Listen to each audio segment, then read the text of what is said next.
할렐루야. 오늘 우리 시간에 같이 은혜 받을 말씀입니다. 계속해서 사도행전 2장입니다. 오늘은 사도행전 2장 1절로 말씀부터 우리 4절 말씀까지입니다. 한 절씩 우리 한 절씩 읽으시면서 같이 또 은혜를 나누겠습니다. 시작. 오순절 날이 이미 이름에 그들이 다 같이 한 곳에 모였더니 호련히 하늘로부터 급하고 강한 바람 같은 소리가 있어 그들이 앉은 온 집에 가득하며 마치 불의 혀처럼 갈라지는 것들이 그들에게 보여 각 사람 위에 하나씩 임하여 있더니 그들이 다 성령의 충만함을 받고 성령이 말하게 하심을 따라 다른 언어들로 말하기를 시작하니라. 아멘. 사랑의 아버지 감사합니다. 간밤도 하나님 은혜 중에 우리를 쉬게 하시고 또 하나를 허락받아 새벽에 주님을 찬양하며 이 시간도 새벽에 만나의 떡을 하나님 말씀을 이 시간도 또 하나님 받기를 원합니다. 하나님 말씀은 생명이요 하나님이시요 하나님 응답이시요 지혜시요 치유시요 하나님 축복이시오니 이 시간에 말씀의 은총을 우리에게 하나님 나래워 주시옵소서. 말씀의 뜻을 이루어 주시옵소서. 예수님의 이름으로 기도 올려옵나이다. 아멘. 할렐루야. 오늘도 하나님은 여전히 말씀을 통해서 우리에게 말씀하십니다. 그러므로 하나님의 말씀을 받을 때 여러분 받는 마음의 자세가 정말 중요합니다. 말씀을 받을 때 내가 하나님 앞에서 하나님의 음성을 듣는다는 자세로 여러분 경청하면 신명기 28장 1절로 14절의 말씀이 여러분 그대로 이루어질 줄 믿습니다. 또 우리가 여러분 말씀을 받을 때 여러분 화답해야 될 단어가 있는데 그것은 아멘입니다. 아멘은 하나님께 영광을 돌린다는 의미고요. 아멘은 여러분 믿음의 고백을 소리내서 여러분 아멘으로 표현하는 겁니다. 또 여러분 아멘에는요 여러분 우리 마음의 기도에 소원이 담겨져 있어요. 그러므로 여러분 하나님 말씀이 선포될 때마다 여러분 입을 열어서 아멘함으로 아멘의 은총을 받는 여러분 되시기를 다시 한번 주의 이름으로 축복합니다. 할렐루야. 자, 우리는 계속해서 사도행전 말씀을 통해서 같이 은혜를 나누고 있습니다. 반복이 능력입니다. 자, 지난 시간에 1장 말씀을 통해서 같이 은혜를 나눴는데요. 자, 1장은 예수님의 부활 후에 약 40일 동안 이 땅에 계시면서 예수님께서 뭘 말씀하셨어요? 하나님 나라에 대해서 말씀하셨습니다. 또 한 가지가 있는데 그것은 사도들을 모으고 사도들에게 분부하신 그 한 가지가 있어요. 그게 뭐냐면 너희는 예루살렘을 떠나지 말라. 그리고 또 하나가 뭡니까? 요한은 물로 세례를 주었지만 요한은 물로 세례를 주었지만 예수님은 머지않아서 약속하신 성령을 너희에게 선물로 주겠다. 너희가 성령을 받으라고 말씀하세요. 아버지께서 약속하신 것 바로 그것을 너희는 받으라고 말씀하고 있다 이 말입니다. 그것이 뭐였습니까? 성령을 받으라는 거죠. 그리고 결국은 제자들 그 후에 그 제자들 중에는 아직도 육적 요소를 버리지 못한 그 제자들은 예수님께서 부활하신 다음에 하나님 나라에 대해서 또는 뭐 약속하신 것을 받으라 기다리라고 말하니까 이들은요 이것을 착각을 하고 또 육적 요소 속에서 뭐라고 말해요? 그날과 그때는 언제입니까? 이것은 결국은 그 로마 제도로부터 해방자이신 예수님의 그날이 언제냐고 물어보는 거예요. 자, 그 부분에 대해서 예수님은 다른 걸 말하지 않습니다. 야, 그건 내가 알 바 아니야. 그건 하나님의 주권에 있어. 하나님의 주권의 날이야. 그러니까 너희들은 그것에 알 거 생각하지 말고 그리고 중요한 사도행전의 가장 중심장 1장 8절 말씀을 통해서 오직 성령이 너에게 임하시면 너희가 권능을 받고 그 다음에 뭐예요? 예루살렘과 유다와 사마리아 땅 끝까지 이르러 나의 예수님의 증인 이것을 선포하셔요. 그리고 난 다음에 예수님께서 그들이 보는 가운데서 뭐예요? 그들이 보는 가운데서 이제는 부활하신다 이 말입니다. 부활하셔요. 그리고 난 다음에 그들이 약속을 믿고 마가의 다락방에서 같이 힘써서 기도하더라. 그리고 마지막 부분에 또 하나 뭘 맞췄어요? 예수님의 12제자 한 명이 부재잖아요. 누구예요? 가룟 유다가 죽고 난 그 자리를 채우기 위해서 누가 났습니까? 베드로가 의장이 돼가지고 설명하고 난 다음에 그 다음에 마지막으로 마띠아 그들이 간절히 하나님께 기도했어요. 사실 이것을 선택하는 데 있어서는요 사실 뭐 이 제자들은 해야 되는지도 모르잖아요. 한 명 죽었으니까 그것이 끝인가 보다. 그런데 사실 이것은 성령의 주도하심이라는 거예요. 하나님의 뜻이라는 부분이에요. 그리고 마침내 그들은 기도하고 두 사람 중에 누구하고 바사바요. 이 두 사람 중에 한 사람을 선택할 때, 기도하고 제비뽑기를 때 누가 선택됩니까? 마띠아가 여러분 선택되어서 그 자리를 차지하게 된다. 자, 이 부분에 대해서는 유대인의 관례 120명, 그다음에 최소의 12명, 이 부분을 설명을 드렸습니다. 자, 오늘은 2장부터 또 말씀을 통해서 한 절씩 읽으면서 같이 또 은혜를 나누겠습니다. 2장 1절입니다. 오순절 날이 이미 이름에 그들이 다 같이 한 곳에 모였더니 그랬습니다. 자, 우리는 지금 오순절이라는 개념을 이미 레위기나 출애굽기에서도 말씀을 드렸고, 레위기나 신명기 말씀을 통해서 말씀을 드렸습니다. 사실 이스라엘의 그 3대 절기가 있어요. 3대 절기는 뭐예요? 유월절, 그다음에 칠칠절, 그다음에 수장절입니다. 자, 수장절과 특별히 칠칠절과 관계되는 부분이 바로 오순절이에요.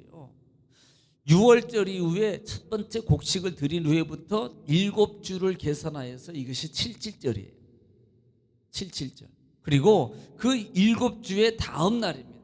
다음 날, 그러니까 77에 49에다가 다음 날입니다. 가장 큰 절기 중에 감사드리고 그 다음 날 50제, 이것이 오순절이라는 개념이라고 했습니다.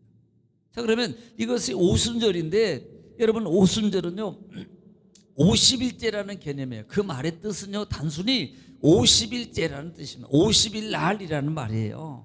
이 말은. 그래서 이 부분에 대해서는 성경이 여러 곳에 나옵니다만, 특별히 레위기 23장 같은 경우도 레위기 23장, 출애굽기 23장에도 있는데요.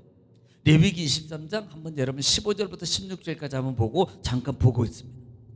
자, 레위기 23장 15절, 그다음에 먼저 읽겠습니다. 시작. 안식일 이튿날 곧 너희가 요제로 곡식단을 가져온 날부터. 자, 안식일 이튿날 너희가 요제는 흔든다는 거예요. 요제는 그 곡식을 가지고 온 날부터, 그다음에 세어서 7 안식일에 수요를 채우고. 자, 그때부터 쉬어가지고 7 안식일이니까 일주일을 몇 번? 7번입니다.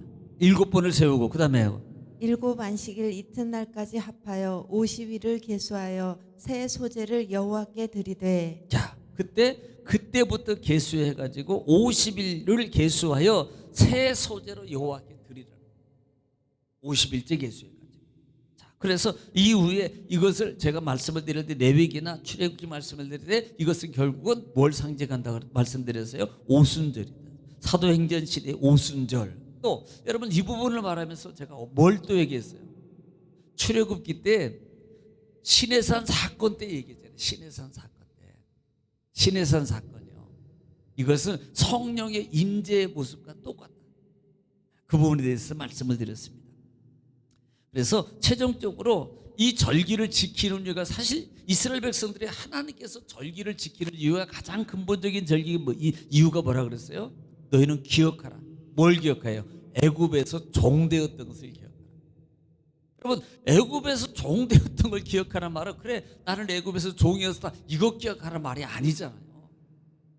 그 종살이했던 430년 동안의 종살이했던 그 삶 속에서 하나님 뭐예요? 하나님이 그들을 구원해 주신 것을 기억하라는 거예요. 이 종살이를 기억하라는 것은, 너희는 이것을 언제까지? 자손 대대까지 이것을 절기의미라고 그랬어요. 이것을 절기의미라고 그랬어요. 자, 그래서 오순절 날이 이름의 본절에 그들이 다 한 곳에 모였더니 그랬습니다. 다 한 곳에 모였더니. 이 부분은 1장 부분에서 14절 부분이에요. 14절 부분하고 같습니다. 13절 14절인데 14절 말씀 여러분 한번 좀 보세요. 다 들어보겠습니다. 시작. 여자들과 예수의 어머니 마리아와 예수의 아우들과 더불어 마음을 같이하여 오로지 기도에 힘쓰더라. 예, 거기에 여자들과 그다음에 제자들과 같이 더불어서 오로지 기도에 힘쓰더라. 이것이 다 같이 한 곳에 모여 이 13절 14절을 여러분 염두에서 말씀하고 있다 이 말이에요. 자, 그럼 2절입니다. 오늘 2절. 호련히 하늘부터 급하고 강한 바람 같은 소리가 있어 그들이 앉은 온 집에 가득하니라 그랬어요. 자, 호련히 그랬어요. 이 호련이라는 말은 이 아프노라는 단어를 쓰는데 이 호련이라는 말이 즉시 갑자기라는 뜻입니다. 그러니까 갑자기라는 말로 또 사실 이렇게 써주면 좀 그런 것 같아서 갑자기라고 이렇게 좀 써주면 좀 안 되나요? 갑자기 하늘로부터. 근데 호련히 갑자기 하늘로부터, 그다음에 급하고 강한 바람 같은 소리가 있어. 이것은요 하나님의 어떤 성령의 역사의 임재의 현상을 표현하는 임재 현상. 그러니까 여러분 시내산에도 하나님의 임재하실 때에 그냥 우레와 같은 그 현상들이 일어나잖아요. 또 십자가 사건도 마태복음 강의할 때도 그 예수님께서 십자가에 운명하시기 전에 그 현상들이 여러분 그와 같은 현상들, 즉 성령의 임재 현상을 이렇게 표현하고 있는 거예요. 그런데 중요한 게 있습니다. 급하고 바람이라고 말하지 않고 뭐라 그래? 같은이란 말이에요. 바람이 아니고 바람 같은, 뭐예요? 소리. 그러니까 어떤 부분은, 어떤 학자들은 이 부분을 소리라는, 바람이라는 것은 보이진 않지만 느낄 수 있고, 그러니까 성령이 하나님의 이 보이지 않는 것처럼 그런 보이지 않는 하나님의 역사, 성령의 역사를 표현하기 위해서 바람이라는 것을 썼다, 이렇게 말하기도 합니다만은 하여튼 바람 같은이에요. 바람이 아니라 거기에 소리가 있어. 이것은 하나로 본다면 임재의 현상이다. 성령의 임재의 현상을 말하고 있다. 어디에? 그들이 앉은 온 집에 가득하여. 이 가득이라는 말이 이 채우다라는 뜻입니다. 충만하다. 그 다음에 어떻게 해요? 가득하다. 그러니까 넘치다는 뜻도 있습니다. 거기에는요 충만하고, 현장에 충만하고 현장에 가득하다, 채우다라는 뜻이에요. 그러니까 그 집에 온 가정이 성막에 마치 하나님의 임재 가운데 정말 보이지 않고 가득하게 임했던 출애굽의 그 성막의 임재 사건처럼 같은 거예요. 그러니까 성령께서 그렇게 임재하는 현상을 표현해요. 어디에? 그 집에, 모인 자리에, 온 가족에. 이것은 사도행전 우리가 마가의 다락방이라고 제가 말씀드렸잖아요. 3절입니다. 3절. 마치 불의 혀처럼 갈라지는 것들이 그들에게 보여 각 사람 위에 하나씩 임하였더니 그랬어요. 자, 이것도 똑같은 말입니다. 마치 불의 혀처럼 갈라지는 것들이, 이것도 성령의 임재를 나타내는 현상을 표현하는 거예요. 바람 같은 소리, 그 다음에 마치 불의 혀처럼 갈라지는, 이것은 또 조금 더 표현하면 성령의 강력한 임재의 모습을 표현하는 거예요. 하나님 막 천둥이 나고 우레가 있고 그 다음에 막 번쩍거리고, 예를 들어서 그런다면 이거 뭐예요? 하나님의 강력한 임재예요. 임재. 마치 그런 것처럼 성령께서 임재의 모습을 그렇게 강력하게 임재한 현장, 강력하게 임재하는 그 현실을, 그 표현을, 이렇게 현상을 강력하게 표현한 거예요. 그러니까 실제적으로 뭐예요? 자, 바람같이 소리고, 또 3절에는 시청각, 보이고 듣게 하나님께 역사해줘. 하나님께 역사해 주더란 말입니다. 그런데 그들에게 보여, 그 다음에 각 사람 위에 하나씩 임하여 있더니. 자, 중요한 단어가 뭐예요? 각 사람이란 말이에요. 성령은 각 사람에게 역사. 똑같은 시간에 똑같은 말씀을 전해도요, 똑같은 시간에 똑같은 말씀을 듣는데 다 각자 은혜가 돼. 이것이 사실 그 다음 이후에 보면은 5절 말씀에 보면은 그 있는 무리들이, 이 제자들이 하나님의 방언의 역사가, 성령이 충만한 역사가 일어나는데 그 방언의 임재에 나타나는데요, 각자 다 달라. 각자. 성령은 각 사람에게 역사. 여러분 한 무리도 역사입니다만은 성령은요 각 사람에게 믿음의 분량만큼 어떻게 보면, 아니 하나님의 뜻대로, 하나님의 역사대로 이루어진다는 거예요. 우리에게 있는 게 아니라 이 말입니다. 하나님께 있다는 것을 우리에게 보여주는 거예요. 자, 4절입니다. 그들이 다 성령의 충만함을 받고 성령이 말하게 하심을 따라 다른 언어들로 말하기를 시작하니라. 바로 여기 있는 거예요. 그들이 다 성령의 충만함을 받고 뭐해? 성령의 말하게 하심을 따라, 이 말입니다. 이게 중요한 거예요.